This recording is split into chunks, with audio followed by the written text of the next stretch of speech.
കുട്ടികൾക്കായി മഹാകവി രവീന്ദ്രനാഥ് ടാഗോർ എഴുതിയ ബാലനാടകമാണ്. ക്ലാസ്സിലെ രാജൻ എന്ന കുട്ടി രാജാവായും മറ്റു കുട്ടികൾ സൈനികരും മന്ത്രിമാരും ജനങ്ങളുമൊക്കെയായി അഭിനയിക്കുന്നു. ഇതിലെ കഥാപാത്രങ്ങളെ ഞങ്ങൾ പരിചയപ്പെടുത്താം.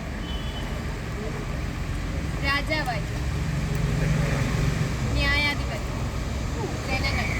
നാടകം തുടങ്ങാൻ പോവുകയാണ്.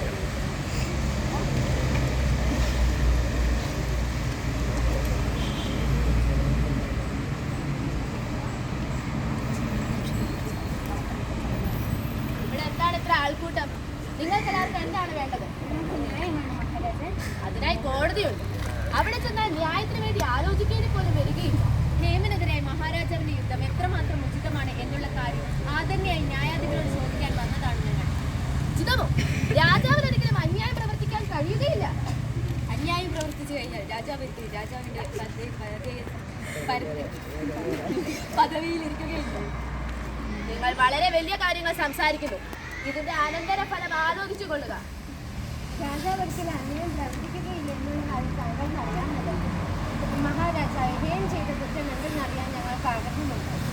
ഇതിനെക്കുറിച്ച് വ്യക്തമായി പറയാൻ എനിക്ക് കഴിയുകയില്ല. ഒരു ദിവസം രാജകൊട്ടാരത്തിലെ ആന നടക്കുവാൻ വേണ്ടി ഇറങ്ങിയപ്പോൾ ഹേം അതിന്റെ മേൽ തുപ്പിയിരുന്നു എന്നാണ് എന്റെ ഓർമ്മ.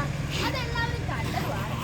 രാജാവിനെ ശിക്ഷിക്കപ്പെടേണ്ട കാര്യങ്ങളുണ്ടെങ്കിൽ പിന്നെ കോടതി ഹേമിനെതിരെ കേസ് കൊടുക്കാനും എന്തുകൊണ്ടാണ്?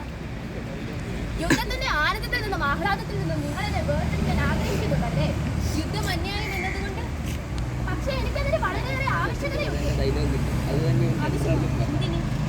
നമ്മുടെ സൈനികർ വെറുതെ ഇരുന്നിരുന്ന് പോരടിക്കാൻ മറന്നുപോയിരിക്കുന്നു.